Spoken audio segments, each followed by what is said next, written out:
Hello, everyone. Welcome to Deadline Day. Right, we have a lot to discuss. There might be a few, shall we say, frustration might be in the air. We want to hear from you. We want to get you on tonight. There's a link pinned in the live chat. If you want to come on, vent your frustration, talk to me, talk to Joe, talk to Dale, get it off your chest, come and talk. We're going to be live for an hour, maybe. We'll see how we get on as well during the show. So we are live on YouTube, but also live on Twitch. Let's get some introductions out the way. We've got Joe sporting a lovely top. I like that top that you got on, Joe. We'll bring it a bit closer because my camera's from the 1980s. You know, Newcastle fans TV. I wonder where I got this top from. Where do I start the day? Hi guys. How are you? Let's be positive. All right, Dale, get into camera shot because you've decided to go off shot again. You need to move to your. I think what looks like my camera's actual stop. No, your camera's on. Everyone can see it. You might want to use another device if you've got another device in your household to see what you look like. Maybe ask the other. It was working fine, but then my phone went off. Live, so we've got a short going. Right, but if you can put yourself on, try and move yourself to your left. So how are you, Dale, in general? I'm all right. Just can't wait to get this going and have a good discussion with the fans and yourselves, and we'll see what Newcastle should have done better. Yeah, indeed. Yeah, right. Let's get cracking with our sponsors today, who are Stocks FC. Football stock trading. Earn cash when your players perform in real games. Buy and sell players. Build a portfolio of your favourite players and earn weekly, monthly and end of season rewards in cash.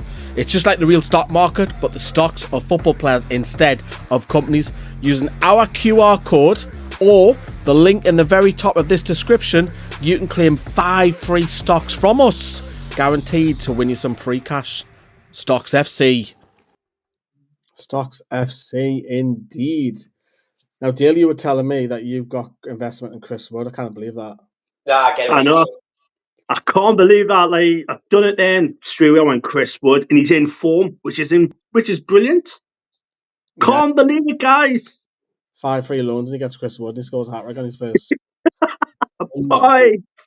Unbelievable. It's jam, that absolute pure jammy dodger, that deal. I was buzzing because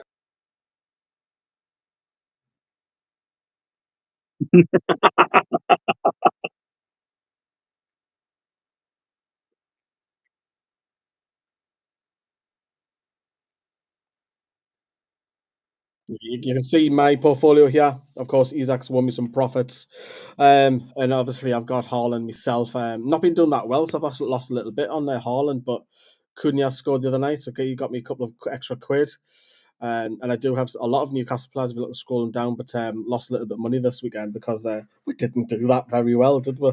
At home, let's be honest. But we'll not talk about Newcastle's performance. But you can see the QR code, which will be live during this show, which is on myself. There we go. It is on me. So as I say, if you do want to come on, whether you want to talk about an individual transfer that never happened, or players who have left the club, or players maybe should have left the club. Now the club holding out to the summer and spend big. PSR. Paul Mitchell's role. Has he done a good job? Has he not? Is he restricted?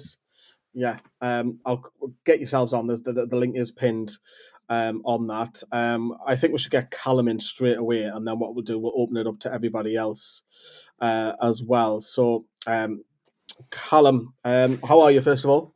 I'm thanks, you. Frustrated, tired after driving up to Southampton as well, I'm not going to lie. But look, how do you judge the whole transfer window? Terrible.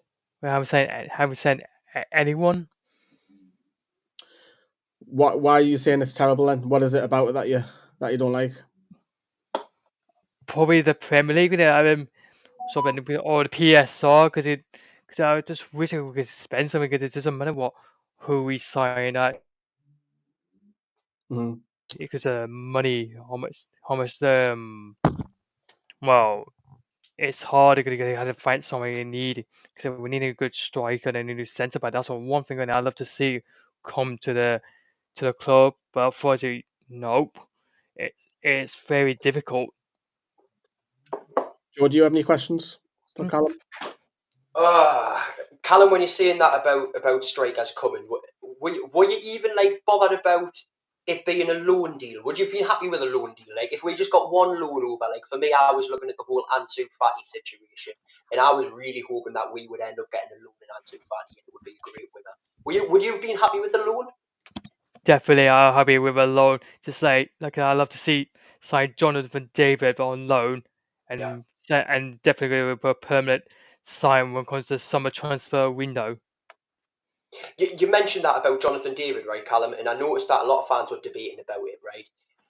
The only issue I think that rided with Jonathan David was the high wage bill he was asking, because he was looking for around about 200 to 250k. And we've just probably offloaded about, I think, 180, oh no, it'll be a bit more than that with Miggy's wage, probably about 200k. Was it worth trading them two players for Jonathan David? Do you think you would have been worth that? I think that is a lot. That is a lot of money. Of a free agent, but really, so yeah, I think I totally agree. You said. Dale, if you can put your camera in a shot for me, because you're out of shot again. You might need to use another device if you've got one in your house, just so you can see what you're looking like. You're in shot now. Dale, I'm going to ask you a question as well. Is it risky letting two players go in the squad and not bringing anyone else in, even if it's just another squad player or even a loan at the end of the season? Yeah, I think if we're getting we got rid of them, we should have gone straight into the loan market straight away and went. Even if it's for like I say 6 months, you've got that cover. Because I told Julie when we went down Sheffield, we should keep Kelly. We shouldn't get rid of him because we haven't got the cover for centre backs. If we get rid of one, we really got that much depth in centre backs. We could have got everyone was crying out for a forward. We could have got Evan Ferguson on loan because Yeah. Brighton went. Oh well, he's available to go on loan, and that would have been a striker. That would have been the striker in there, and Can I put Evan in? Ferguson to score goals. Would Brighton allow him to go to Newcastle? Because I know Brighton have probably tailed off a little bit, but we're not a rival to Brighton for European places. Well, yeah, I thought they would have. If we're going to pay if we paid all these wages, I wouldn't have said why not. Because at the end of the day, it's they're going to get business, but it's just all this. I think it's 3 transfer markets now windows that we've had. We've barely brought anyone in, which is really concerning because everyone else is the European places have bolstered the squad, and we haven't. So if we go, what happened last season? We had injuries. You got loads of injuries. What are you going to do? You have to bring up your youngsters. You have to give them you'll have to give them a chance. So we're now going well. Before anybody jumps in and says Lewis Hall was already done that deal. Yeah. That was done last season. It was a loan obligation to buy if you hit a certain amount of appearances. That wasn't a new deal that was in the last 3 transfer windows. So we do have a separate live feed for the. Can see your chat. Here you go, everyone. We haven't forgotten about you at home. What we see, we're thinking about you. I'll read your comments out. Joel's gone out and say it's not good enough. You can blame PSR, but where are the sponsors? Andrew's gone out and say evenly in viewers. Hope you're all well. No doubt disappointed. John, in my opinion, we have big problems now at the Toon. The bearded Toon fans gone out and say, how have PAF Mitchell not brought a player in? Loads of other clubs have loaned with obligations. Why have we not done that? Where's the Gahey money? It needs answering. 60 million we've had summer now. I'll come to that question in a moment. We'll hold that. And the Mark Minty show. Even lads, thanks for the content. Don't hear all the news up here in Stirling from Scotland. Accent, awful attempt. Too much old crap. All the best from the Toon. And who remembers the transfer windows a few years ago? In the January transfer window, used to yield in the region of 1.5 billion to 2 billion in transfers, i.e. the Premier League. I'm guessing you're about there. No doubt the government who takes in 20% VAT.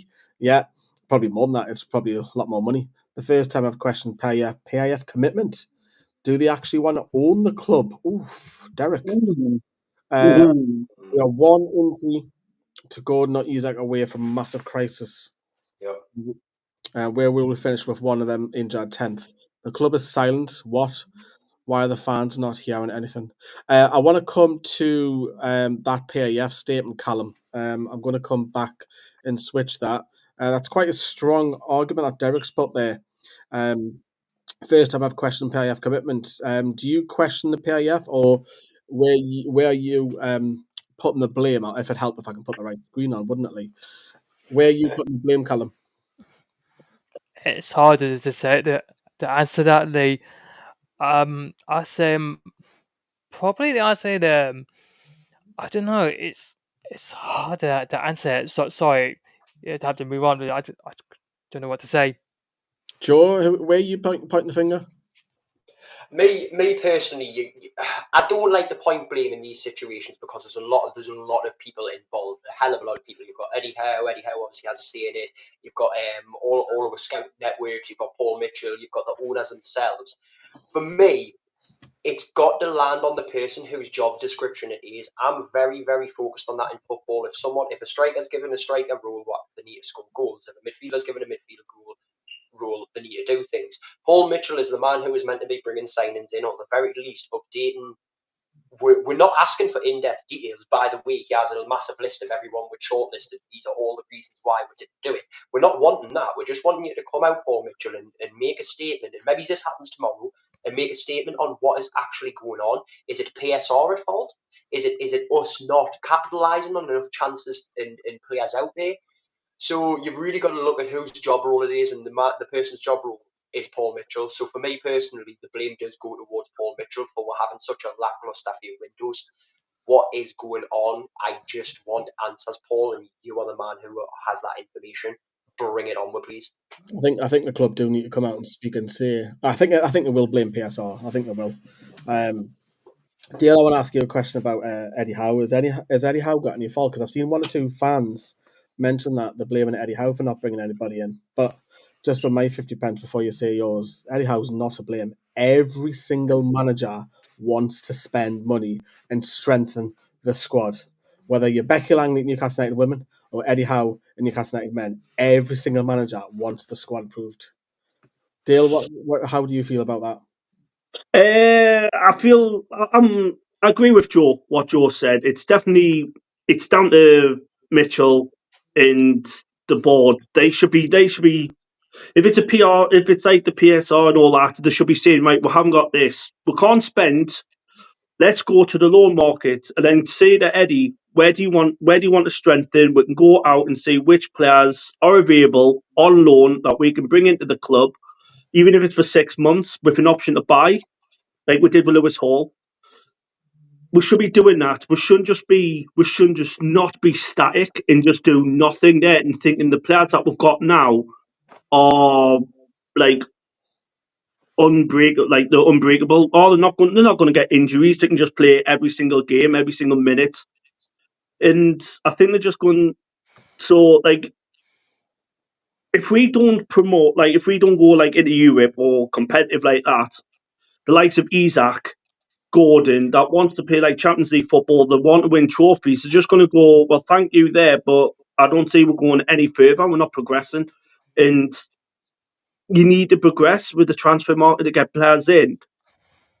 But that's not what we're doing. We're just stalling at the same time. It's like we're stuck like 3 years ago.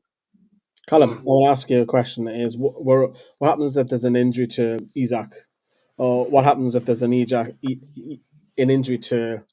It's mad. I'm going to say this, Jacob Murphy, because we've sold Almiron. I know you can play Barnes and Joe Litton over there and Gordon over there, but it only takes one or two injuries, and then next thing you know, we haven't covered that. Is it a risk that we haven't covered? Even like Dale says, even just maybe just dipping in the loan market just to cover it, because loans don't really affect PSR. I'm pretty doubtful because even if imagine it did Alexander Isak did injured, only replacement is Callum Wilson. Only problem with Callum Wilson, he's still injured. So that's only one player, but other players we have. It's hard to who will replacement. That's the downfall. And what I'm going I think I've got to go and say is because you think I'm our chairman, the PF. You say our ambition is to become number one, it takes time, and especially in the transfer, it's so difficult. But did you remember since I think it's 2 years ago, I could be wrong, but we tried to sign Anthony Gordon, and then we rejected until I think we signed since deadline day, I think. I could be wrong. Yeah, we did sign him deadline.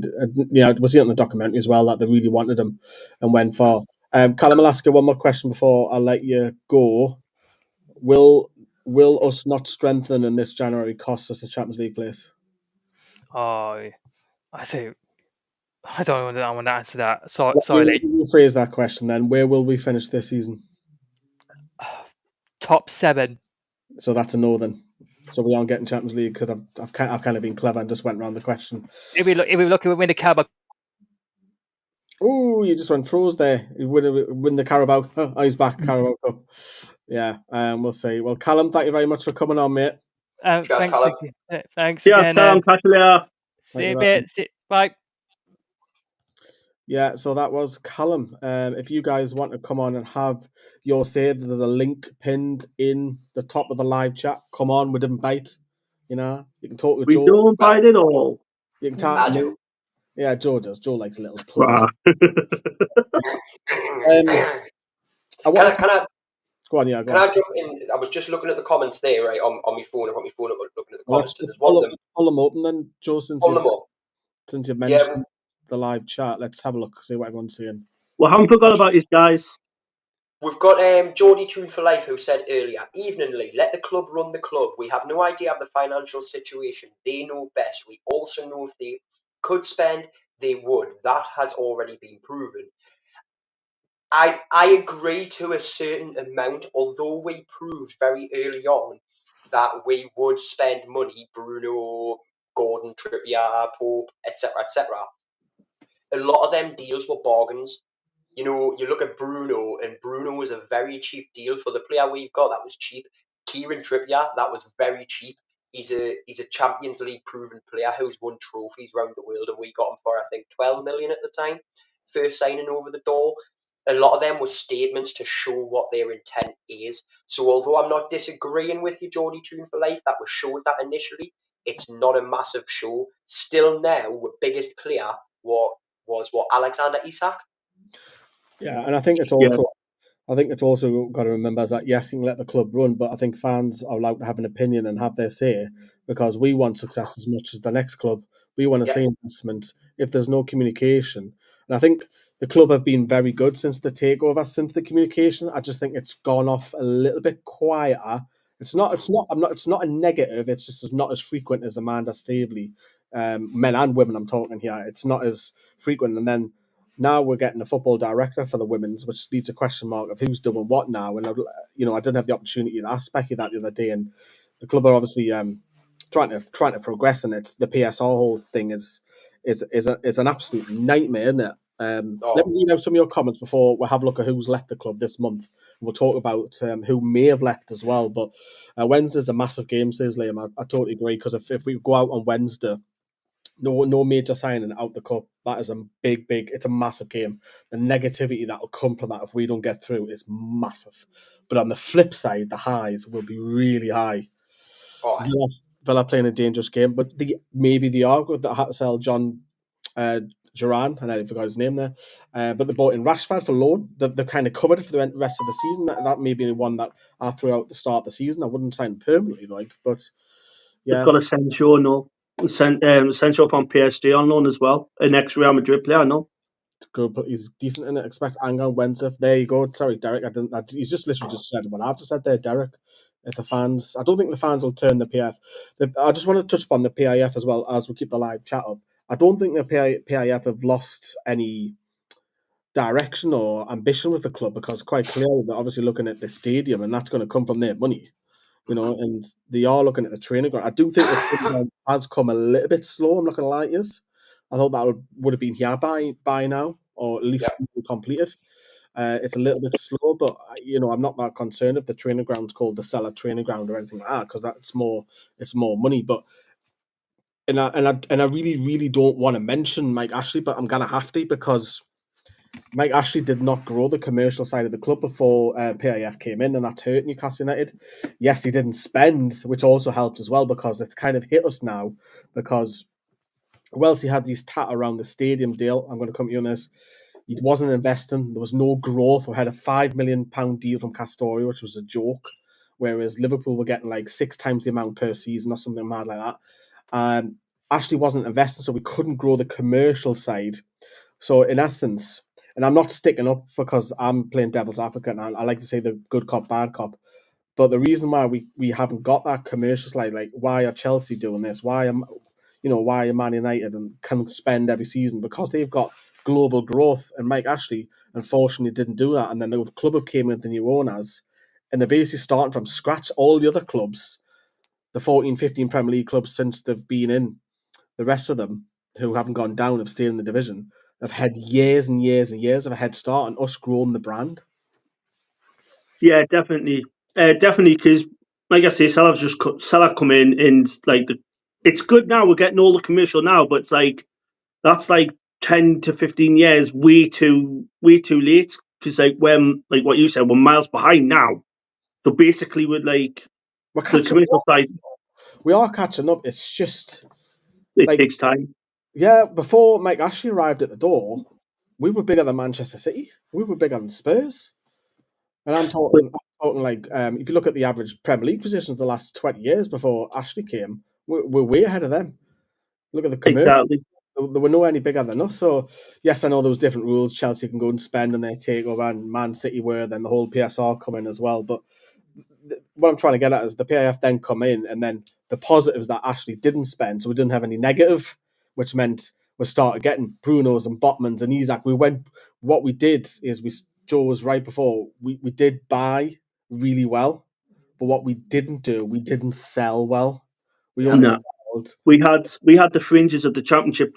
When we got relegated, we had like James Perches, callbacks. We had like we had to get Championship players to get back in the Premier League, and then when we're going to sell them, we weren't getting much. We're getting like maybe like 2 to 3 mils, 500k. What Mike Ashley did well though, like this is the only positive, is like we bought cheap players in and sold them big. Eventually, like Perez, we're gone for like 1.5, sold him for 32.5 mil. Sissoko. Kabai, we got him cheap, sold him big.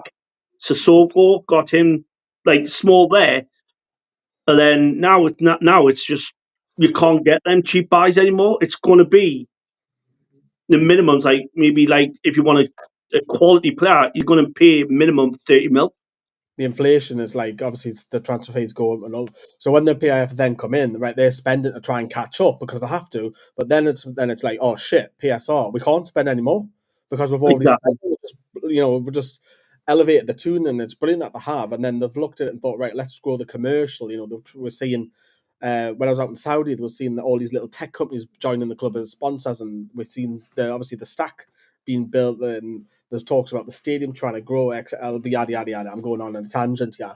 But Joey, how can you sum it up? I mean, I've got as the title of the video. It's Premier League PSR versus Paul Mitchell versus Newcastle United, and is it just a collective of the whole three, or do the rules need relaxed? It's one of those, when you look at modern football, you can't not blame PSR massively, because we're not the only club who've suffered from it. Let's face it, look at how well Forrester's doing, and a lot of people are like, yeah, you've got to look at what Forrester's just been through, the points deduction, and I know it's often a big debate about, should we just take a points deduction? Should we just go out there and spend and deal with the consequences later? That's literally the position clubs are in because of PSR. However, at the same time, like when we're saying loan deals don't affect PSR, why weren't Paul Mitchell, I hate to put this Eddie Howe into it, but why weren't Paul Mitchell, Eddie Howe, the board, why weren't they pushing more for, like, we've got loan deals, let's get a loan deal over the over the threshold, over the line, like just something to keep the fans on side, because let's face it, Newcastle United's biggest asset is its fan base, and it's also its biggest detriment because we can turn like nothing's the matter. You already mentioned that if we lose on Wednesday to Arsenal and go out for Carabao Cup, then fans are going to turn. We are just as good high as we are low. We are really bad lows, really big highs. There's not really an in between with Newcastle fans. So it should be the ball, Paul Mitchell, to realise, look, we could get the fans on side just by literally bringing in one player who's going to get a few first squad appearances on loan, and it's a right winger. What everyone's asking for in the majority, that'll keep them a bit happier. Why not? Morale is massive in football. So it is. It's a whole Royal Rumble of blame, I think, and I think at the centre of it all, there's only one place where everyone's going to point the fingers, and I think it's starting to become a bit too easy to go, look, it's PSR's fault. It's all them, these evil PSR lot. What are we doing wrong on our side? Because we cannot be fully innocent and not making faults somewhere down the line when there's ways around PSR. There is, and we know that. So, and I mean, you mentioned it before about the transfers, about like when we were buying small but we weren't selling small. That's a great analogy for it because I get it, we're all buzzing about Almiron going. But if we had to sell Almiron in the window of his purple patch, we could have got up to the excess of £30 million for Miguel Almiron that season, I believe. Instead, we got 11. Yeah, it may be a decent deal, and he's out of the line, he's gone, but we could have had so much more. And if Miguel Almiron's sale was to do with PSR, why didn't we cash in on that? Was it a lack of knowledge and experience from owners? Possibly. PSR and all these rules are always ever changing. It's always a learning curve. Or was it just a lack of future sight? You know, we could be sitting for 30 million with this player instead of getting 11 million in 2 years' time if we just keep hold of this player who's been here for 6-7 years. Thank you, Almiron, no only done, but at the same time, we need that money. Well, we haven't sold well. I mean, we sold Maximin, and some people probably argue that is he any better than Harvey Barnes? Some people are going to, it's very 50-50 on the when you ask a few people. We sold Chris Wood. Now, Chris Wood at the time, we were all like, yeah, we've got 15 million back for Chris Wood. Brilliant. Look what he's done. I mean, it's easy to say that in hindsight. He's like, you can't stop scoring. It's a bit like Hostler when he left with all the goals are flying in. What is the average strikers at the club? But look, Chris Wood was there to do a job, and he did that.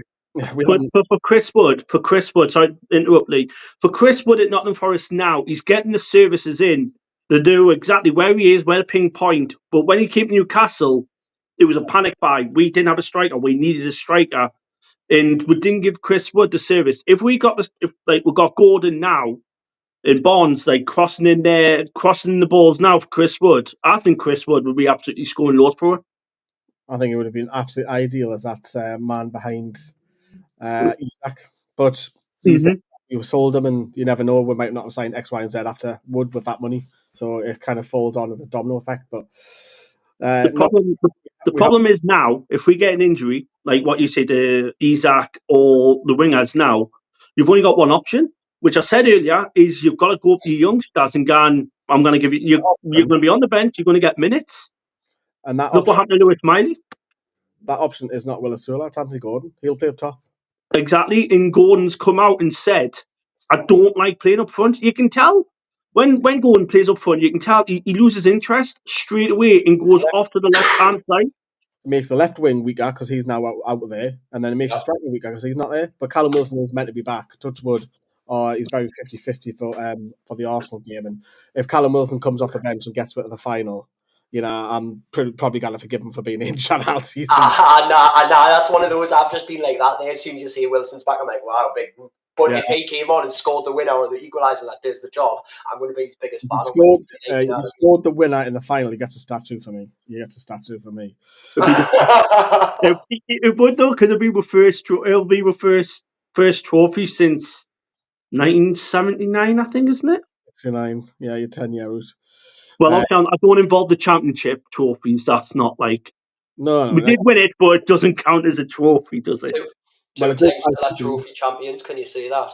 It is officially recognised on FIFA, so we'll not go what UEFA say, but it's the old UEFA Cup, isn't it?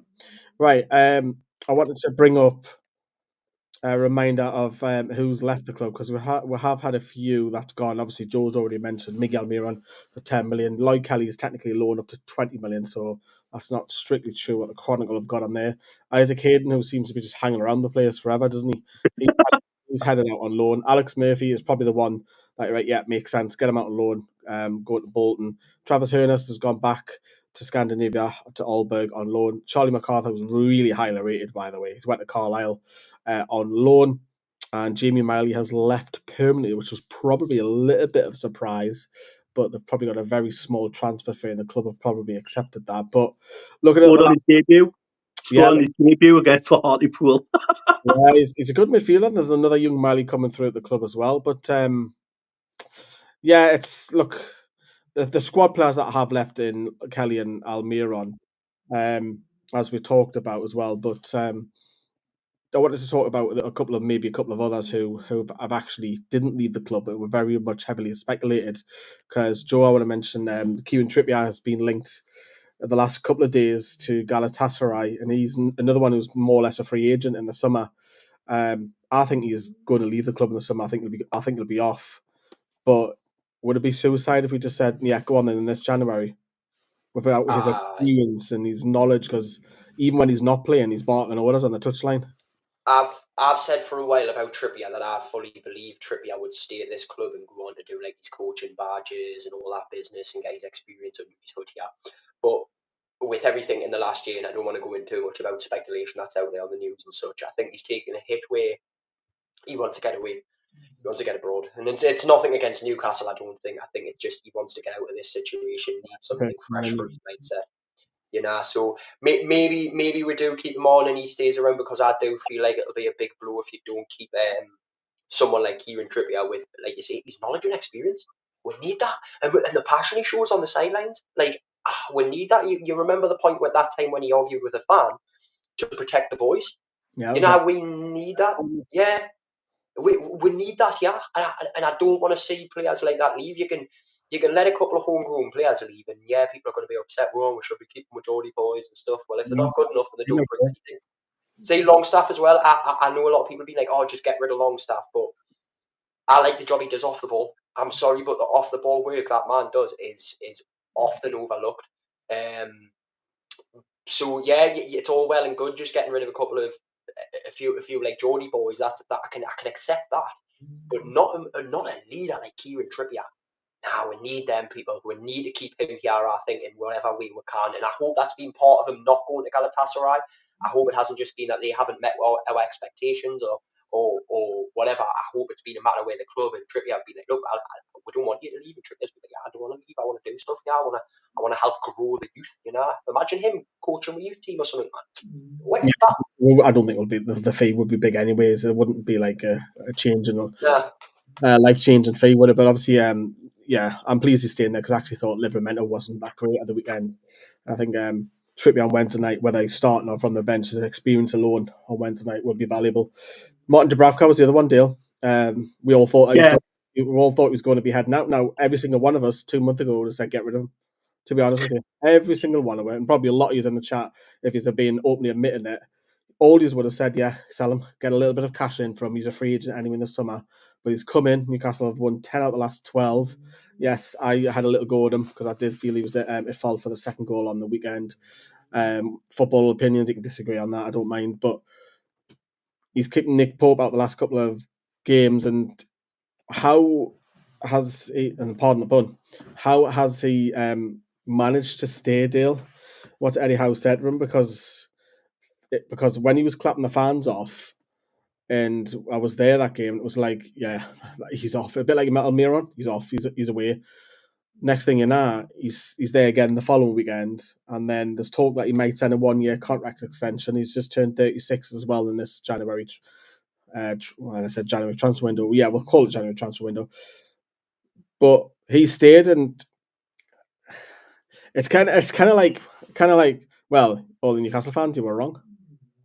Yeah, definitely. Because like half the time I'm like, he was number one, and then Pope's there, and I was thinking, what's the point of having like at one point we had like 6 goalkeepers, and we bought the Greek. I can't say his surname. Go on. The Greek number 1 goalkeeper. You brought him in, so that's like three strong goalkeepers. one of them has to go. Well, this Because is you can't have three. You can't have three good goalkeepers and keep them there, and it just proves how mentally Dubravka is.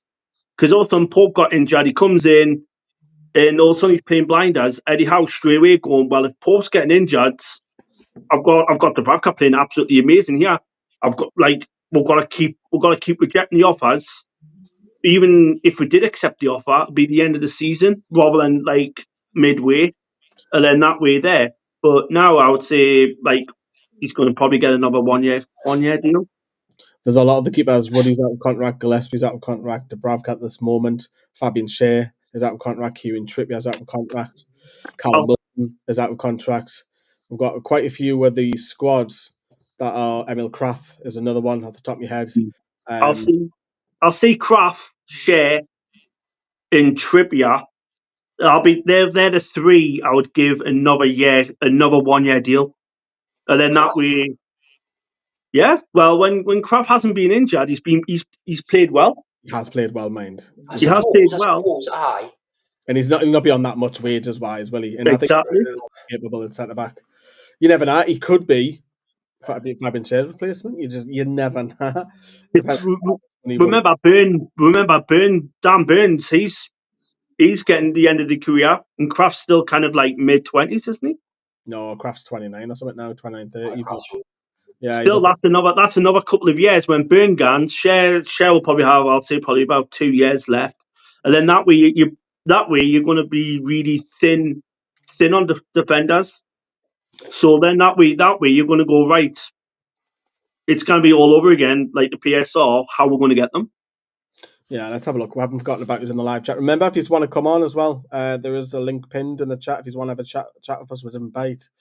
Yeah. No, does if you don't feed them. Yeah. No person at the club is to blame. PSR is designed to protect the interests of the Skeptics 6. I am going to ask a question on that in a minute, so we'll come back to that. Not on the 6, just PSR in general. Any other team works around PSR? That's a criticism toward the club then from Alan. I can see it for now, says Derek, that what it is we have failed, barring a bit of realism, no sponsorship, no statements, and the fans will turn. Seattle Geordie. Seattle, wow. Nice to see him. Hey. Keep DBD. Big Dan Burn. Keep Schär. Keep the old and slow. We're getting destroyed by fast wingers and long ball. They have been really good for the team, but not good enough. And Andrew's going to say it's just going to take time. The cost of players now to improve the first team are now phenomenal. Look at Rice, second rate Tonali, going for 110 million. We just have to keep them faith in Howe. Anthony's going to say we'll be all right, not holding a hope out in Europe, but when we do, then we've got another transfer window to buy in later. I am going to hold that question for later as well about Baron's going to say as long as we give it a really good go, I'm happy Arsenal aren't push over and simply expecting us to win as they have no say in the matter is ludicrous. And yeah, I do keep them coming. We will come back to them. Joe, Vlachodimos. Vlachodimos. Aussies Vlachodimos. Now, Dale mentioned it briefly because PSR forced to sign him, which is fucking mental. Because the deal with Ellie Anderson going the other way. And if it wasn't because of PSR, that doesn't happen. No. Eddie Howe's got a goalkeeper that he doesn't want. Quite literally. And I feel for Vlachodimos because this is something that I often rant about in the women's game. Players, you've seen it with Chloe Kelly, players getting held up in contracts and things like that when they really want to leave. Like Vlachodimos, what's he getting right now? Surely he's just getting a wage for sitting around. Whoop-de-doo, yeah. But as a football player, you want to play. Yeah, exactly, Dale. You want to play. In what reality, right? This is the set of events that needs to happen for Vlachodimos to become anywhere near our first keeper. Pope and Dubravka both have to be injured in a serious enough way to keep them out the squad for long enough, and then it's basically between Ruddy, Gillespie, and Vlachodimos. You would think because of Vlachodimos being Greece number 1, he's going to get picked first, which has happened before in friendlies and such, but that's a big risk to be taken. So what's he gaining? What are we gaining? I don't know the exact number on his wages, which was a massive, massive baffler for me for Lloyd Kelly. I get Lloyd Kelly had big wages because he was a free agent, etc., etc., etc. We do brilliant. I'm glad that wage bill is off our. I'm glad that wage has been exaggerated. Mind, some sources are saying he's on 150k. He's not. Nah, he's not on that. No way is he on 150k. I've been under the understanding that from the very beginning that yes, Lloyd Kelly is on around 150,000 a week, and the reason for it being so high was to do with it being a free transfer. Yeah. But regardless, he's gone. That's over the issue. But we still go back to the Vladicimo's problem, and again, he's earning nothing. He's getting nothing but a wage, and we're getting nothing but money into a pit. Like, what is going on that side of things? Why is PSR forcing teams to do that? PSR, it's not the club that's not. Yeah, that's not the club, not at all. Then if we Did don't, we, it did goes. we buy him? Did we buy him because we were gonna sell Martin Dubravka beforehand, No, and then that would have been Pope, then him. No, we had to buy him as part of Anderson going the other way because we'll have pure net profit with being a local talent. Yep. We can then sell him to Forest. That ticks a box for the Premier League PSR rules, and we'll have to sell Minter as well just to keep everyone happy. It's like a mini deadline day, just so we don't get a point reduction. I mean, it's mental in it. So we had to bring. It doesn't make sense. We had to bring a Then goal because they've you got Man City. You got Man City, who's still got a load of charges, right? And they're still going out buying. Chelsea. The reason why, but just not that I'm sitting for Man City because they didn't buy in the summer. They're commercial. We're going back to this thing again. Their whole commercial is way ahead of us. They can take I don't know, investment from Thailand, Japan, wherever, and they've got money coming in constantly. We haven't. That's why just got Saudi. The club are going to USA, they're going to Australia, they're going to Japan to try and catch up. And it goes back to where PIF come in, they spend big straight away. Or yes, they've got some bargains, but they're spending all the money that they can. And now we've hit like a fence that we can't open the gate to. And it's like, show me the money. It's like, it's fucking, it's so frustrating, man. Because now the January transfer window it used to be exciting. It's deadline day. You know, even under the days under Ashley, right? We would buzzing to get a loan signing in. You know what I mean? Rondon, wasn't it? Did we get Rondon? Rondon, he can score goals. You wouldn't spend the money, but we'd still get that loan in, wouldn't we? I mean, it'd be cheap now, don't get me wrong. Because that was our mindset at the time. We've got whoever in. Brilliant, that'll keep us up this Premier League, because that was our mindset. Now it's different. It's like the whole philosophy of the club's right. We need Europe. We need Europe. We need Europe. And again, back to if Eddie Howe doesn't get Europe, but he hasn't been backed if he doesn't get Europe. It's like you can't point the finger at Eddie Howe I'm talking about the board, not the fans here, because you haven't backed him. Do you know what I mean? So if he, and I think we were very unlucky to finish 7th and Man U go and win the FA Cup, because that never happened to the last 19 out of 20 clubs will finish in Europe the last. But if you're not going to back your man, you cannot fire him because you then become hypocrite. Yep. Something to pull it back a little bit as well. Something I want to touch upon, Lee, which you mentioned before, and again, not to big up Mike Ashley. It's not bigging up Mike Ashley actually. You look at most of a lot of people are like, where's the sponsorship? Where's the sponsorship? Well, if you look around, we actually have a lot of sponsorship deals. However, you've got to remember how they've come about. They're favours from people who know the owners, or they're favours from companies that are under the owners' conglomerate. They can't just turn around and go, there's a £1 billion deal. They can't just turn around and match what City get from Etihad. They can't match what Arsenal get from Emirates. Global brands. They are literally big business deals. Ours are favours that are done over a deal while they're watching the wrestling that gets done in Saudi Arabia. Do you know what I mean? You see these big businessmen sitting there at the front of the crowd at some wrestling event in Saudi, and they're just making deals over. Yeah, I tell you what, I'll cut you a £200 million deal for your club. I'll give you 200 mil for the season, and you'll give me something back. And it might be tickets, it might be a few games, it might be your company being advertised over in the UK, getting your foot into the UK. It's a tit for tat deal that we're getting.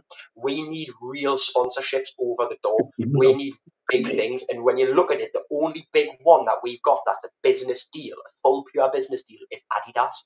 And don't get me wrong, and Seller as well. Seller as well. They are the only two that are really big business deal. Everything else, Saudi Air, it's all favours. So we're not going to get big money off that. 200 million sounds great, but then you've got to factor in all the overheads that come with running a club. So there is a lot of factors, and again, not to defend PSR, not to defend the club, etc., but there's a lot of factors that us as fans need to remember and just put ourselves in check a little bit, I think, sometimes. Yeah, we can't spend the money. Yeah. Because of these sponsorships, and we have to do it with fair trade. And obviously, that daft rule coming as soon as the takeover is done. Oh no, you can't sponsor yourself anymore. Despite just look around the Premier League, you've got the Etihad. Where does the Etihad Stadium come from? The name, the Etihad. You've guessed it, of course, where the owners come from. And you can look at Arsenal, and you can go all the way through the Premier League, Chelsea, etc., etc. And so, who's the question is then, who is to blame then? Because I want to come back to the question once again what the video title is. Is it the rules at PSR? Is it the club not spending because they're going to hold to January to the summer? It's definitely, I would say, it's got to be the Mitchell in the board. Come on, you've got to, because I guarantee Eddie Howe will go, right, I know my team is good there, but I need some reinforcements. I need some people on loan. And then they turned around and went no. I think they turned around and went no. Can we stop the myth, Eddie Howe? It's not Eddie Howe's fault. Whoever says on any YouTube comments or any Twitter, get your heat screwed on, because it's not Eddie Howe. Eddie Howe wants to spend money. He wants to improve the squad. It's not Eddie Howe. He's not in Paul Mitchell's back pocket. He wants to spend. So it's not him. But this isn't the Cockney Mafia all over again, is it? Why wouldn't you want to go and get that right winger? Oh, it drives me mental when people think it's Eddie Howe. And look, I think the club are playing a dangerous game, because I generally feel that there is that money there, because it was quite clearly that we looked at Kusnav in January when he went to Man City. Whether that was the deal done at the end of the season, we were still active looking there. And then you've obviously go back to the summer of the whole Mark Gahey. There was money there, and I know that there's obviously new contracts which goes against us, by the way. So wages and stuff goes against your PSR. So yes, I know that inflation, new contracts, yes, that'll make that money even more less, if that makes sense. However, the club are playing a very dangerous game. If there is money, and look, we're speculating here because I think there is. Yeah, they're playing a very dangerous game by not spending this window and going big in the summer, because I think they will, because you've also got that 73 million that drops off the 3-year cycle, because obviously it's a loss of 105 million. So that 73 is going to come off. And then you've got a little bit of money for Almiron. You've got the Lloyd Kelly money. You've got the Gahey money from last summer that was still smaller than probably what it was originally, but it's still all there. And then you've got the TV money from BT, Sky, international rights. And then you've got the competition money from the Premier League coming in. Your sponsors, again, paying you for the... I exactly say where I'm going. There's money coming in. Yeah. But I actually think the club are playing a dangerous game, and I think you've also got to look at the club and say, well, there is money there. Yes, you can put the large blame on the rules in the PSR, but if Newcastle finish 6th, 7th, then realistically top 5 should get you the Champions League with the way clubs are playing in Europe with the British clubs. If we finish 6th, right, last game of the season, we'll lose out by 2 points, 3 points. I'm telling you now, if we haven't if that we're in that position, not strengthen the first 11. And I'm not talking about, like we mentioned, loans earlier and stuff like that, just to cover it. I'm talking about getting that right winger. I'm talking about getting Fabian Schär's long-term replacement. If we haven't actually fully strengthened, that costs us a Champions League place. The club need to look themselves and go, we didn't take that risk and it's your own fault. Yeah, I totally agree. I totally agree with that. Because everyone's thinking, we're going to buy big this summer.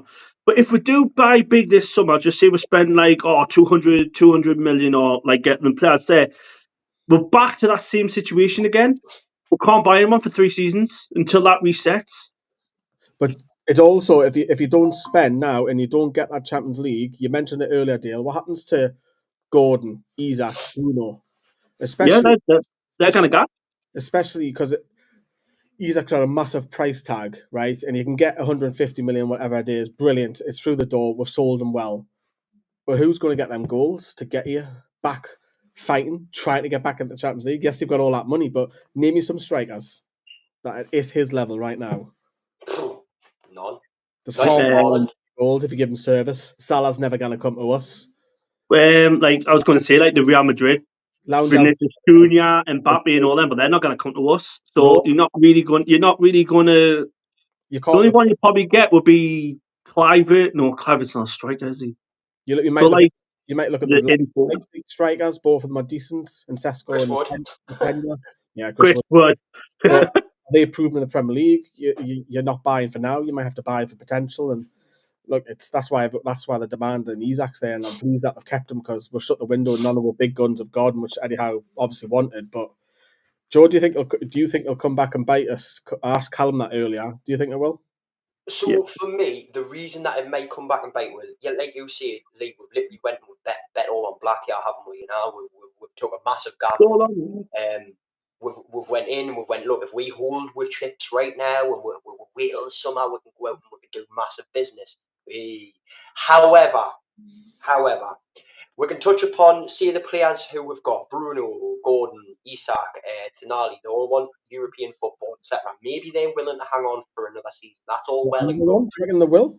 I think they will because they believe in the project. Let's just say Adam nah. If a Real Madrid come in for Isak, right? Right, we'll use Real Madrid. Well, they want to get Tonali, right? For 8, right, just say 80 million. But Tonali's like thinking, fuck, that's Real Madrid. You know, it's Champions League, it's the glamour. I'm stuck here. Yes, the Premier League's brilliant, don't get me wrong, but it's the Champions League, it's Real Madrid. It might turn the head. The club might not want to sell, but is a player focused fully? It will turn heads. It can't not turn heads. You've got that choice of like going to a place and playing the very best football in the world, or you can sit there and wait for this club to take you there, which you know it's coming. They all know it's coming. We've been there before. Wait prematurely, yes. My problem is, see, we get to the summer and we're not in Europe at all, right? Which is likely. It is possible. And we don't have the Carabao Cup under our wing, and we're not trophy fighting teams still.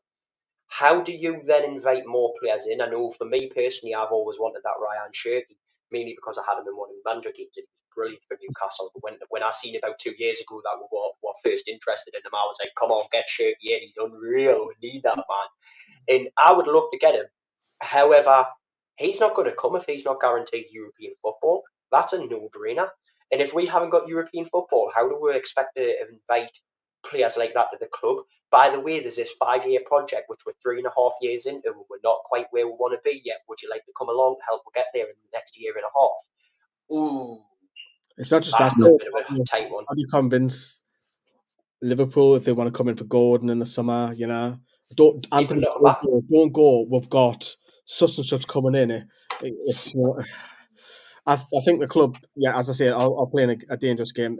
Look, yeah, yes, you're right. It's red or black, isn't it? And if you don't, it's one of them. You might look brilliant in the season. You might qualify for some sort of European competition. It's which club, which competition does the club want to be in? Because there's not great money in the Conference League, a little bit in Europa, but all the money is in the Champions League, isn't it? Alan's going to say 18 months to get rid of Miggy. Michael said, I read today that if Isak leaves, we'll be going in for Justin Kluivert, but Kluivert's not a striker, though. That's a problem. No, he's number 10. I mean, his dad was all right for Barcelona. And he played all right for us. He did all right, yeah. He gets a lot of criticism because a lot of them weren't in the Premier League. He got 13 goals, didn't he, in the season? And actually, Kluivert, I seen that stat going around that Justin Kluivert scored more goals than his dad at St. James's Park. That's technically incorrect because he scored 2 for Barcelona at St. James's Park. Thank you. Yeah, remember them deals I used to get on the fact file is back. Guys, the cartel have won. Should just take the Premier League to court, as this has just killed all the hope for me getting at the top unless we stop this PSR.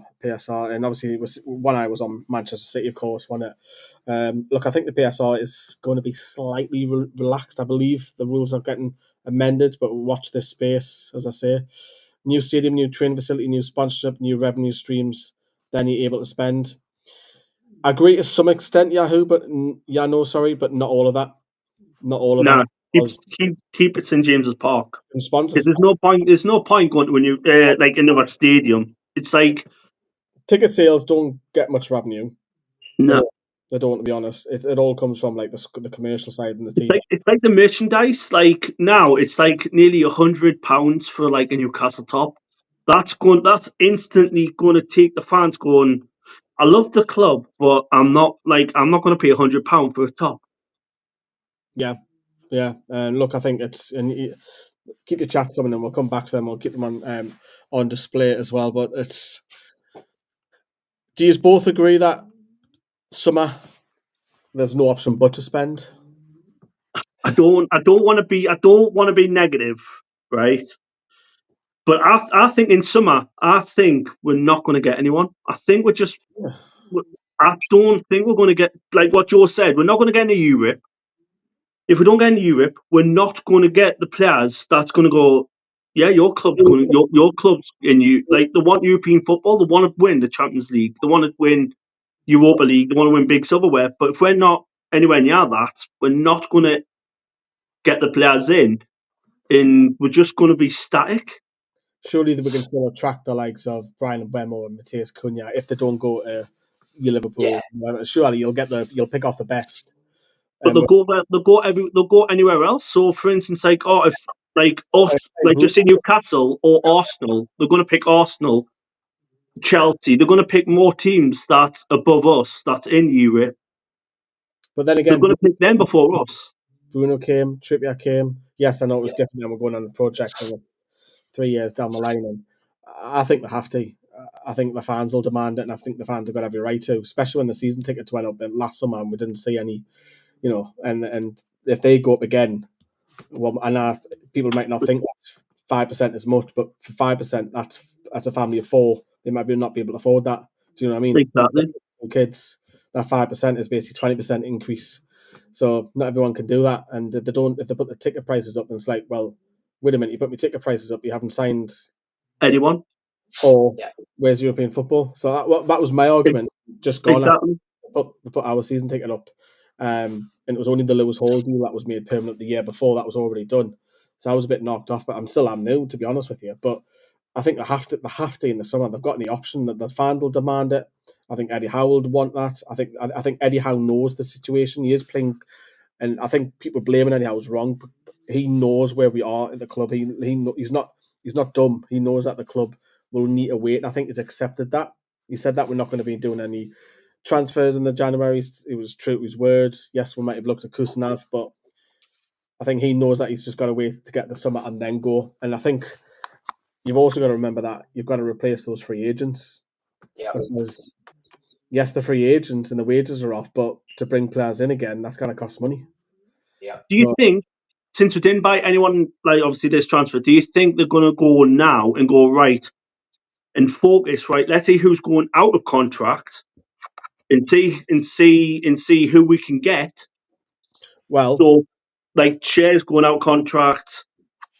Trippier, can we get a right back? Can we get a centre back on a free? So basically, if they do go, we got like a freebie going out of contract. We've got them to come and replace them to kind of like even the balance going. We didn't buy anyone in January, but we've got these freebies coming in summer. Well, I'm going to take you back to the summer when he was asked the question about Paul Dummett and Matt Ritchie. If Newcastle qualified for Europe, those 2 players will still be in Newcastle. He even said that. If Newcastle get obviously Man United went to go and win the FA Cup, and that was I didn't find out until I landed. I mean, transfer in Dubai. Imagine picking up my phone and we haven't. Oh yeah, it's fucking raging. I remember I got that video going. Fucking what a way to find out you're not in Europe. This day coming back from Australia. Joe, do you agree? They have to go. Not crazy. Crazy might not be the terminology, but we're sure some ambition. Yes, PSR is there, but there's some ways to bring it in. In the summer, I'm not asking for a £70 million buy. That's not what I'm asking for. I'm asking for a good 2 or 3 first team players to be brought in. Did I say in January? In the summer, yeah. I'm asking for 2 or 3 first team players to be brought in who are going to make an impact instantly, and a couple of backup players, whether they be youth prospects like when we bought Lewis Hall and when we were brought in Tino Livramento, etc., etc. There were younger players who were prospects for the future, and they are now starting to fit into the team and become very integral parts of the team. In the summer, I want to see a good 100 or 120 million, or in the excess of that. I won't complain if it's more. As long as it's smart buying, more smart buying for we please. 2 or 3 first team players. You said Cunha before, and honestly, that's another player who I had in one of my teams. Cunha and Shirky. bring them two in, I'm buzzing off my nut. And if we have to pay 70, 80 million to bring them two in, I swear to God, I guarantee Cunha will get the golden boot the season he comes in because of Ryan Cherky. Striker though, isn't he? But I've got him in the stocks, haven't we? See, I'm pretty confident that he can do that job if placed in the right place.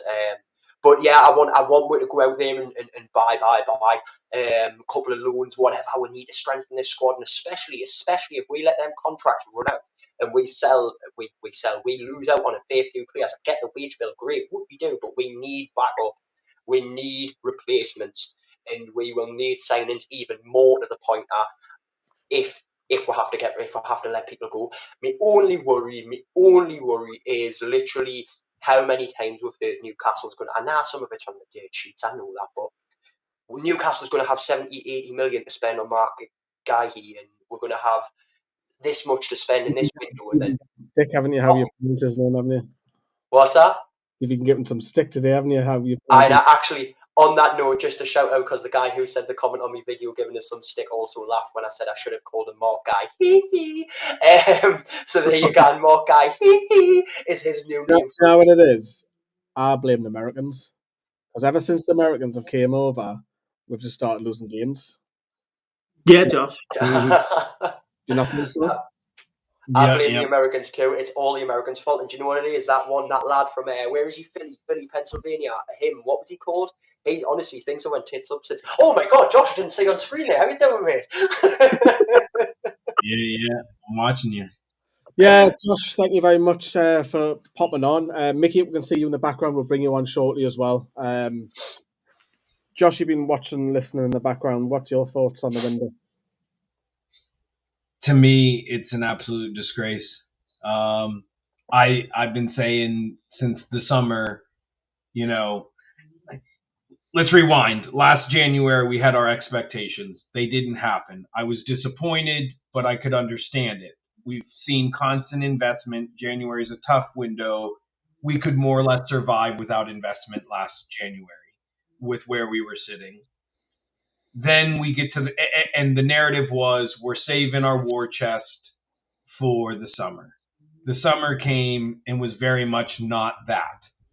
So for me, again, there were some caveats. Paul Mitchell comes in, and I've said since day one, I don't care how good you are at your job, you don't come in and make an impact in 6 weeks. There's a bedding in process, no matter how many times you've done that job, what a combination of respecting those that have been there and not stepping on toes. So again, I know there was some shade being thrown at Paul Mitchell in the summer, some people didn't like his comments. I personally always interpreted his comments more to insult our selling structure, not really our buying structure personally. So I also didn't take much umbrage to that. But long-winded answer to get to where it was. I said from the moment that window closed, I need to see the money shown in January. And the biggest reason why I say that is, let's rewind 2 months ago. And for many, Eddie was on the chopping block. And I was even starting to get there. And to me, my biggest fear was he was going to be the victim of stuff that's kind of beyond his control. The room has obviously gotten a bit stale. That's just natural when you have the same amount of faces for so long. So to me, I'm really dreading to see where this second half goes, because I could see it going positive just as well as I could see it falling off a cliff, to be honest. Joe, any questions for our Philly friend? By the way, just before I put in as well, the live chat is back on the screen. We've still got the video to come with Josh, myself, and Joe talking about Newcastle United. That'll be probably after the Arsenal game. Yep. Great one, that really good one. Definitely stick around for that one. Talking about Josh has got some great in-depth stories about him being a Newcastle fan. Lovely one. Can't wait for that. Josh, I want to look at both, and I want to take advantage of the fact that you follow the women's team here as well. Now, we've seen the business the women have done in solely one person, Emily Murphy, and she was brought in based on the project that we have, based on the projects going forward. But understand there were Super League clubs after her, and we were able to beat them to the punch. Why is the same not able to happen with the men's team? Why are we not able to bring in these young prospects, these young wonder kids, if you will, on basis on the project? What's stopping that? I can answer that. Well, yeah, I mean, I could go two ways with that. On one hand, I do think we've listen. As much as I follow the lasses, I will not claim to know the breadth of the women's game as well as you do, Joe and Lee. So kind of comparing the people we've brought in to say people we've brought in from academy ranks, I don't feel like I'd have enough knowledge to compare them. But you know, we've seen names like Pivash come in, Vakteng Salia. I don't think those are probably of comparable nature of the women's players we've been bringing in, but we have seen that academy depth being brought in. But to me, at this moment in time, kind of going back to what I said, I just fear for Eddie, because at this point, if things start to go wrong, there's only one man that can be blamed. He's got the same tools to use that he's been using for basically 2 years now, because I've been really busy today. Did the Lloyd Kelly thing fully go through? So is Kelly gone? Yeah, he's gone to Juventus on loan, optional to buy. Okay, so that was finalized. So basically, the only real new face we brought in this summer is now gone. And I'm not saying that's bad business. I think that probably shows some good business.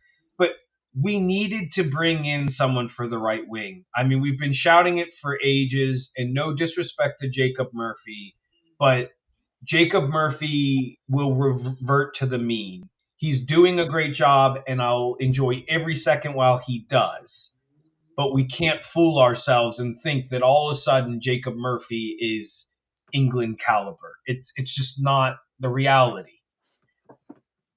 I don't know. Like, they keep some stats and goals up. There's an outside. I know. I've got to say, it's good. I don't think he's going to be. I don't think he's going to be in the England squad. Don't get me wrong. Listen, I would be more than happy to be wrong on it, but I'm not holding my breath on it. You know. If there was a B, if there was an England B, he's in that England B, isn't he? He's like that next squad underneath, isn't he? But I think Joe, your question there, it's all down to PSR. The PSR money, you can just spend all you like in the women's, and it's quite clear. And we've seen 4 players come in this January transfer window where the women have been very ambitious and have signed and paid fees, no doubt about it, for Charlotte Wardlow and Freya Gregory. There's no doubt about it, because why would they be recalled from a loan and then sent permanently somewhere else? That's money. That's been money being spent. I don't need to speculate about that. That's a given. And obviously, Poppy, that helps because she's obviously a local girl. Our family are here. And Murphy obviously coming. She was brilliant the other day. So it's all down to PSR. The club have obviously, that's why I said at the top of the stream that they've been a little bit slow with the training ground. And the planning permission takes time and what have you. But realistically, if we go back to that October night when we're all celebrating, this time right now, I would have had a training ground by now. I would have expected a brand new training ground. What, 3 and a bit months later? Like stadium, I would have seen improvements and what have you. But Lee, just to ask you this then, because I know where I stand on this. In that first season, would it have been more important to you to get a training ground in than the players were brought in? Well, it's just a stay up, wasn't it? That was the aim, and obviously I did. We flew up the table and finished mid-table. It was more about just staying up, wasn't it? To have the training ground, because the training ground is Championship clubs have better training grounds than us, and I know the club have put money back into the bungalow street, as I used to call it. It was just a row of bungalows, wasn't it? Yes, they have reinvested in it, but obviously, Josh, you talked about it there. Do you think you're worried for Eddie and that he gets a blame? But I slightly disagree now, because Paul Mitchell's now getting the finger pointed at him now. You've only just got to look on social media, and I think... Fair enough. I usually stay away from social media, just whether it's the window or not, other than my essentials of communicating. And I'm sure things are going to start. And my thing is, yes, there needs to be some fingers pointed at him, but to me, I think this is a bigger arching thing. Like, I don't think Paul Mitchell didn't do business because he didn't want to or he couldn't. I think it's more the PSR stuff handicapping us and things like that. But to me, I don't know. I'm not a financial expert. I feel like it just doesn't make sense to me how we don't have some money. I mean, I'll admit I, like Minnie, was very surprised when we had to sell Elliott and Minte last season. I thought it was only maybe one that was needed to balance the books. But, I mean, again, listen, this is kind of strike one for me in like the grander scheme of things of starting to question a little bit the ownership and everything. Because like you said, you can blame PSR for the transfers, but why haven't we controlled more in commercial sponsorships? Why don't we have a training kit sponsor? Why is the training ground not improved? I keep hearing, in my opinion, this lame excuse of, well, they want to see what happens with Man City, so that way they can hopefully blow the door off of. That's never going to happen. The Premier League is never going to let us. Like, we need to stop waiting and to try and throw all our money at once. We need to do this incrementally. And like I said, I don't mean to be a Debbie Downer in it either. It's just, I have to be honest with myself. I said if I didn't see investment this window that I was going to be very, very angry. So I just want to stick by what I said. And I hope I'm wrong. I hope we can survive this. I hope in 2 days' time we somehow beat Arsenal, because right now I'm not feeling very warm and cozy about that 2-goal lead like I did a month ago. Especially after that against City. But you never know. I mean, Arsenal are just as wonky as we are. I mean, it would be totally like them to beat City 5-1 and then lose to us somehow 3-0 after we just played utter dross to Fulham. I mean, so stranger things have happened, but I really do worry because, like any fan base, things change quickly. And time waits for no one. So that's the only thing that I worry about is where we could be sitting a month from now. Because imagine we go on a little bit of a skid. We're out of the cup. Things could look a lot more gray than they do if, say, we get to the cup and have the hope of that again and yada, yada. I've got a question for you. I've got a question for you all. Right, since what we're talking about this, everyone's going about the training ground. To gain the fans' trust back, would you do some training sessions at St James's Park and allow the fans to come and get a glimpse of training sessions? Even if it's you pay on the door and it's £2 to £3, you pay and you just watch the training sessions and get behind the scenes. I don't think it'd help PSR. That's pennies, isn't it? Really. I like the idea. Of having that flexibility, that closeness, because you get it with the women. You have that closeness, you get that community feel. You don't with the men. There's a bit of, really, since probably the emergence of social media, it's harder to get to a player now, I feel. Josh, I want to ask you a question before, because we've got Mickey waiting patiently as well. Yeah, of course. Don't want to keep him. How's your bank balance, first of all? How's my bank balance? Yeah. Listen, it's a bit lighter after my trip over there, but listen, it was worth it. How was it? I mean, ballpark of how much the whole trip. How was the time? Obviously, we met up with you a few times at the games. You've met with other fans. Oh gosh, how was the trip? Yeah, listen, the trip was one of those ones that I don't think I'll be able to fully unpack because so much happened. I was freaking on Sky Sports with Keith Downey. I mean, I just went up to say hello to the guy, and he's like, "Do you want to be on Sky?" So to me, that in itself was crazy.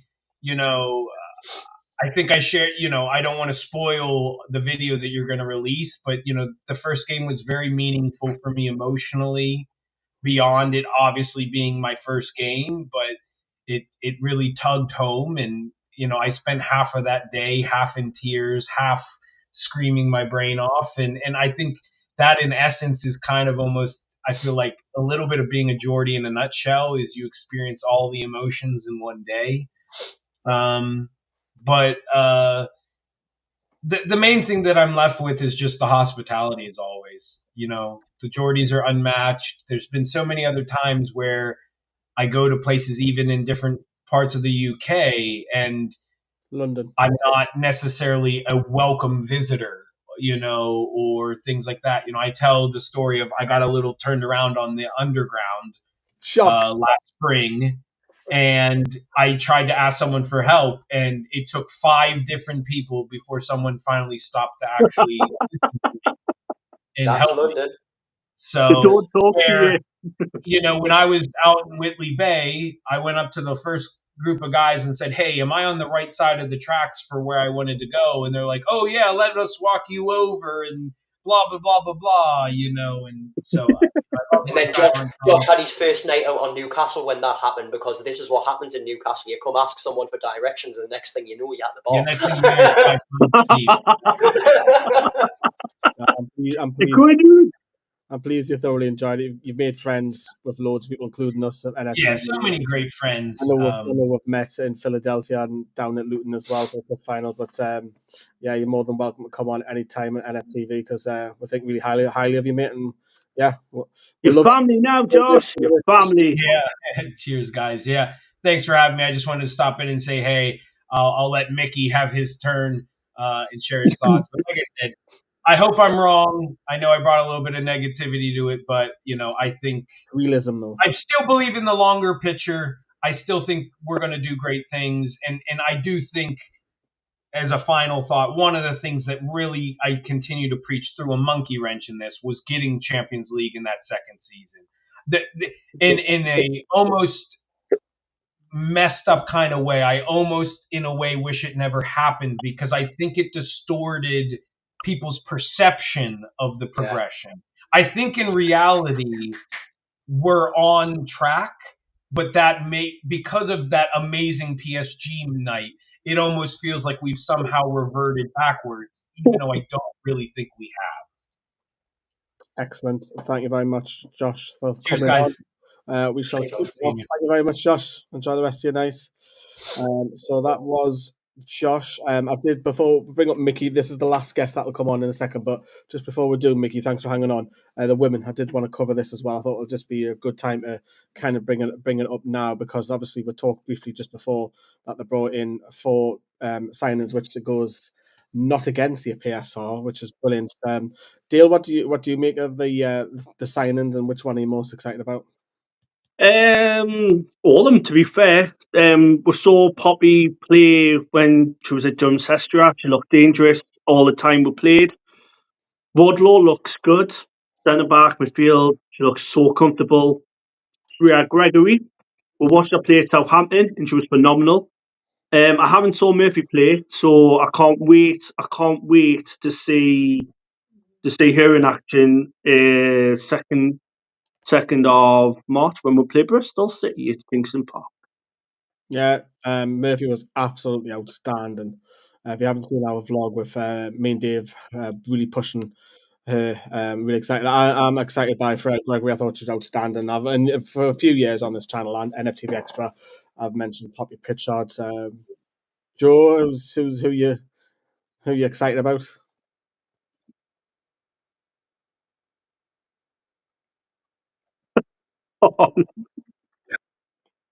Onto the pitch and to really show what she's got, because the hype around Poppy Pritchard is real. Now you look at Murphy, the hype I've heard about Murphy at the weekend, I'm buzzing to see her play. I can't wait, but for me, you can't take away the star power that Poppy Pritchard has. She's a future star. She's got the potential to go ahead and be bigger than the likes of why can't I think of her name? Lucy Bronze. She's got the chances to be bigger than Alessia Russo, Lauren Hemps, all of them. I think she's got the potential to be one of these world beaters like Bon Matty. So the fact that she's going to grace us with her presence, even if it's for a few games, I think she's the big difference maker. I do. I'm very excited for Poppy Pritchard. Yeah, and of course we'll be following the women next weekend once again down Sutton. Let's bring on Mickey, who's been waiting very, very patiently. Thank you, Mickey, for hanging on. How are you, Mickey? I'm all right. How are you? Not bad. Thank you for hanging on. I know we've had a couple of talkers coming on, but what do you make of everything we've discussed tonight? Hold on a minute. Can I just stop you for a second? Mickey. Hi. You know Benji, don't you? Benji Linsdale. Aye. I thought I recognised you. That's my brother, man. I thought that was you. Oh, what a balance. Anyways, back to the transfer window. Yes, Lee, sorry to interrupt there, but and now people all over. Telling me that Mickey was his brother. I was like, Imagine that one. No. You just got a new brother, Carl, Mickey. He's now your brother. That's mad, isn't it? Yeah. What do you make of the window? Oh, I think it's terrible, mate. That I haven't brought anyone in. It's just, it's this PSR crap. It's just spoiled me, really. Can't move it forward. Who do you put the finger? Who you pointing the blame on? The PSR in the Premier League. Do you reckon Mitchell deserves any blame? Do you reckon there that we should have been spending? I know, because he was supposed to come in and help Eddie Howe, and he hasn't helped him at all. Is anyone that you would have liked to see come in the January transfer window? Any names? No, I think I'll right wing. Probably long shot, but that's probably Justin Cry with it. Yeah, I mean, he's been on a bit of rich vein of form, hasn't he, the last 6 weeks, grabbing a couple of hat-tricks and destroyed us at St. James's Park. He's been playing in that number 10 role, hasn't he? But he's quite capable of playing it out wide. Dale, is there anything you would like to see come in if you could have the money to spend? If we have money to spend, like straight away, I said the striker would be young Liam Delap for Ipswich. He's only 21. He's scoring goals for Ipswich. Would they sell? Would they sell in January? Probably. Well, I would say yeah. If the correct price was in, I would definitely say Ipswich would desperate. Well, they'll take it. If we launched like a 40 million bid in for Liam Delap, Ipswich would accept. I would have thought so. I would think. But Bournemouth, I know Bournemouth, like they're on a roll now. I wouldn't see them selling Semenyo, because that's another person I would like to see. Yeah, Semenyo would have been a good shout. Obviously, they find Remo, but I think it's all going to happen in the summer, isn't it? A lot of free agents as well, Mickey, in the summer. The likes of Dubravka. You've got Ruddy, you've got Gillespie, Shea, Trippier, Wilson. Is any of them that you would keep? Shea. Trippier. What about you, Mickey? I don't mind saying that that player from Brentford, Webber, I think he is. Going back to the previous question. Yeah. I'm going to give you flip the question here. If we win on Wednesday, obviously Newcastle and that city and the place, the club, the fans will be on such a high. Will January transfer window just be forgotten about because we've reached the final? I'll probably forget about that if I beat Arsenal, which I'm not too comfortable about after seeing the result against City. I think it'll be put to one side for a couple of weeks and it'll be brought back up again as soon as we next lose. What if we go out on the touch wood we don't? What if we go on Wednesday? What's it going to be like? Yeah, I think it'll be disappointing for Newcastle fans. Do you think we'll kick off and point the finger at Mitchell? Most probably, aye. Or do you think? Do you think Eddie Howe ends up getting the flak like he usually does? Do you think the Howe out brigade comes back if we lose on Wednesday? Well, no, I don't think Eddie Howe's to blame really, because I think he wanted this side players, but obviously with this PSR, we can it. So that's really put the shackles on him. If I could ask you if you were to rate this January transfer window out of 10, what would you score that? 0. Score that? Minus. I'll go in after a minus by a mile. Joe? I'm going to be reasonable and I'm going to rate it about a 4 simply because we've offloaded some players and we've apparently balanced the PSR a bit more with the sale of Mickey. So I would rate it a 4 simply on selling, but it shouldn't be that. It should be a 7, 8 out of 10, but it's not. It's only a 4. I'm going to score a 5, but that's only because we haven't lost anyone, the big names. That's it. It's as simple as that. For outgoing, we haven't lost none of the big guns. So we'll have to wait and see because we're playing roulette whether that gets to European football. Mickey, do you think we'll get European football without strengthening? If we keep winning games, then aye, but obviously we're Bournemouth up there as well now. I think it'll be quite hard. And obviously with Chelsea winning and like Man City, well, them lost. They But got if them destroyed. keep winning as well, I think it'll be between Man City and Newcastle. I'm going to ask another question then, because a lot of people aren't answering that question tonight. Where are Newcastle going to finish the season? Yeah, probably see. I'll go out with 4th. Wow, so we are getting Champions League. Right. Wow, 4th. Okay, hell, Mickey, you can come on every week. Get yourself Go on. on, son. Get out. If we get in the top 4, Joe's got to buy you round for a night. You what? What? Just Yeah, one and just 1 pint, or him and Ali's mates. yeah. Joe, Joe. Now that the window's closed, now I put you on the spot. Where are Newcastle finishing? 5th or 6th, because I personally, Oh, 6. Come on. I'm going to go 6th then, because personally for me, I don't see Forest dropping off. I know everyone's waiting for Forest to drop off, but they don't drop off. And if they don't drop off, you know there's teams that are going to come back up and fight for that 4th and 5th position, and they've got the skill and the depth to actually do that, whereas we don't, and it would be another one of those Champions League season miracles if we were able to finish higher than 5th. So I'm going to go with 6. I think that is where it is. Yeah, other teams are just going to overtake when we're not going to be able to get the results in by the end of the season. Hate saying that. So that probably, because 5th is probably going to get you Champions League, so we're going to miss out. And then it comes back to the question: not strengthening, has that cost you a Champions League place? Because looking like it probably has. Yeah, it has, and it's mainly based on the fact that, like, I know everyone keeps going on about Jacob Murphy doing a great moment right now, but all it takes is for Murphy to get an injury, and all of a sudden we're lacking a massive part if we're attacking force. Yes, we've still got Isak, but if Isak isn't get constant service from both sides, we'll know what ends up happening. So it is a big effect that we have not brought in just a right winger, just to back Murphy up. You know who I think will? It'll be Kieran Trippier. I was going to say, since we've got rid of Miggy Almiron, No, Trippier will be the backup right winger. And then I think it'll be Willisula, because he come off the bench and played right wing the other day. I think he Fair. might be, if Wilson's back and Touchwood that he stays fit, I think Asula might be used as that right winger with a little bit of pace, bit of injection, but not all the time. But I think he will be used sparingly. But Dale, I'm going to go put you on the spot now.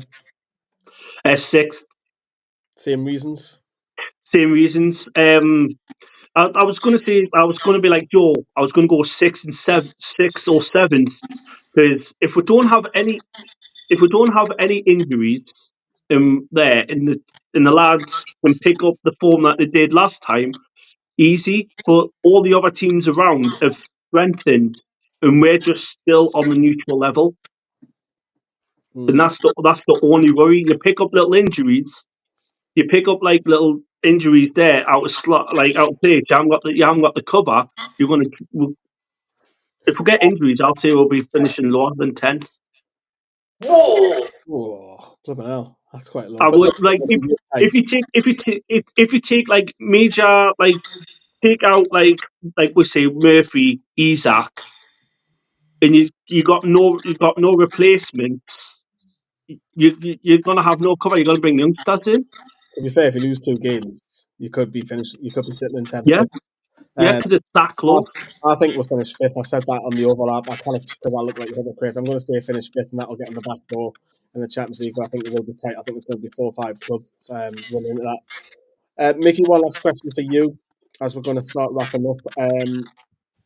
In the summer, do we lose a big gun, as in a Tonali or a Gimenez or a Gordon or a Isak? I think it'll be Tonali, to be honest, because the PSR rules again. I think we'll need to sell one. Yeah. Wow. How much is he worth? Over 70 million. I'd probably, yeah. And I want all the add-on on top if he was to go. Not that we want him to sell him, because he's absolutely class. Yeah, Mickey, spot on. Thank you very much for coming on. You're welcome. Yeah. Cheers, Mickey. Take care, matey. You as Take well. care, Ricky. Thanks, Mickey. All right. Cheers. So that was Mickey first timer. So thank you very much. Like every time we are live, get yourselves on. We'll just do a quick live chat to see what you're all saying, and then we're going to start wrapping up because it's just after 12. I'll probably get slagged off C-minus. I scored a 5, not because of the incomes. I just think keeping was. It's like even if I had like a loan, just like someone come in on loan, you know what I mean? That'll be brilliant. But Top 5, yeah, no. Derek's not happy with the ownership, not doing anything. I do agree to some extent of that, and I think echoing what Joe said right at the beginning, they need to come out and do even if it's at the club interview, just to one-on-one say, look, you would say why? we are going to hang on till the summer. Just didn't just put it all on PSR. Explain why then. Explain why. Peter Griffin. I wonder if it's the real one. I wonder if 1 or 2 injuries and we're screwed. We don't even finish top 8. That's kind of agreeing with what Dale said before. And Eaty's game at 92, morale would be low, bringing nobody in. But if you win on Wednesday, I think that totally changes. Then they won't be singing that famous song again. Yeah, and then you've also got the day in Wembley as well. Whether it's obviously we're hoping that it's Spurs. I know. Can't we lay that one? Technically, it's later. Let me just look at that for a second. How magical! Take all of your sentiment out of it for a second, and just look at how magical that would be. Spurs versus Newcastle. One team walks away with the trophy for the first time in years. I think that's a magical final, that, and I hope that's what happens. Well, hopefully it'd be us rather than Spurs because they've won it more recently. Oh yeah, I would like to think so. for a big 6 side for not winning now since 2000 and what was it, 2007, 2008 or something? Yeah, 2007 when they won. Long I forgot who they played. Well, the former Magpies scored that day. There's a quiz question for you at home. Here you got the winner. Sissoko. No, it's not him. No. Keep thinking. We'll come back to that. John says, finished 6th or 7th. We haven't got the squad depth. Who can we bring in at the moment in a game where we're losing? Who can make a difference? I don't understand why other top 6 are buying and we can't. Yeah, we'll kind of touch upon that. Some of them will probably have better commercial growth. Not everyone. Don't get me wrong. I know who it is. It's Jonathan Woodgate. Yeah, it was Woodgate with a header. Yeah. People come out, I think, and Woodgate steals in. Rob Renforth went out and said the fact that we're not signing anybody in the last window shows that we won't be selling anyone in the summer. We could have some serious books to spend, so no need to sell. The ownership stinks. Stop the panic, have the trust. With injuries, 10th, too gnarly. There's Bruno's job and his own. Can't believe profits drop off in the income balance sheet ever. Just your losses. I think we'll drop to 8th, 10th now, says John.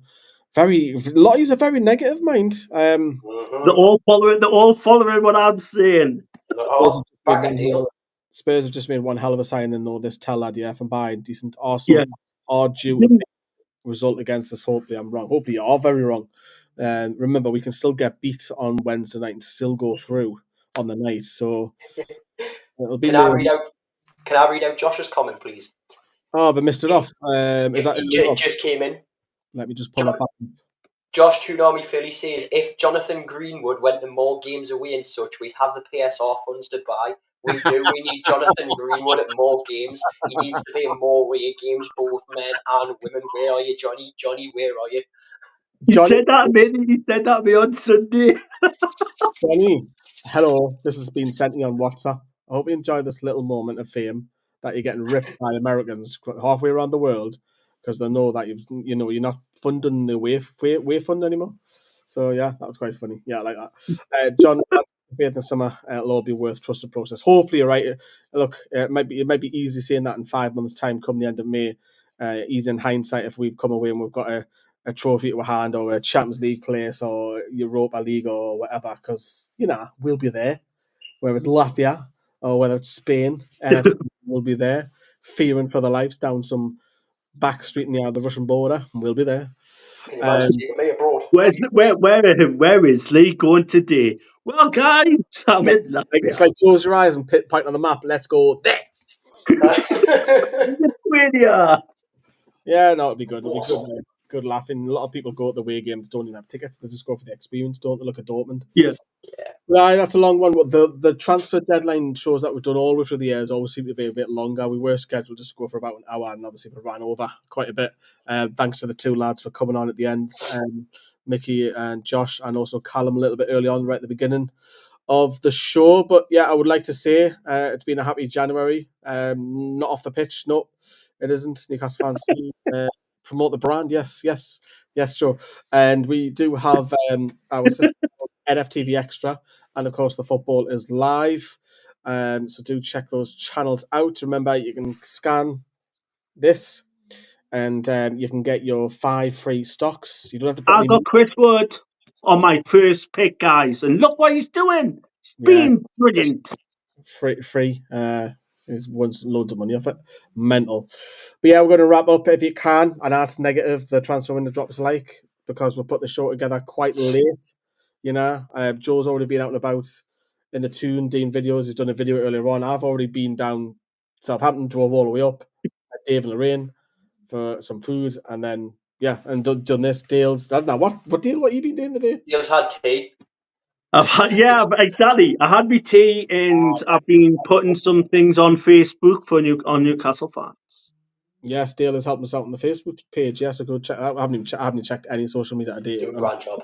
I did one today regarding the one I did today was regarding for Wednesday. In my opinion, I am kind of worried about the game, especially Arsenal destroying Man City 5-1. I think it's not nice to be worried, but it's that worried. Like Arsenal can just like when on their day we can be dangerous on our day. I'm just hoping that we go toe to toe with them rather than just. I'm hoping Eddie from the minute one doesn't go defensive and just let Arsenal bring the attack. Fully defensive, but I think Arsenal will have a lot more possession than us on the night, and we just got to be capable with the set pieces from corners because they always go that post, don't they? But yeah, we're gonna wrap up because it's bedtime for all of us. We've all got graft in the morning, etc., etc. But we should leave you. Dale's been home for tea. I've been home from Southampton. Joe's been home. Joe's had a coffee. And Joe's had a coffee or two. But yeah, that's it from us three. And thank you all the guests. Drop us a like. Bye bye. Cheers.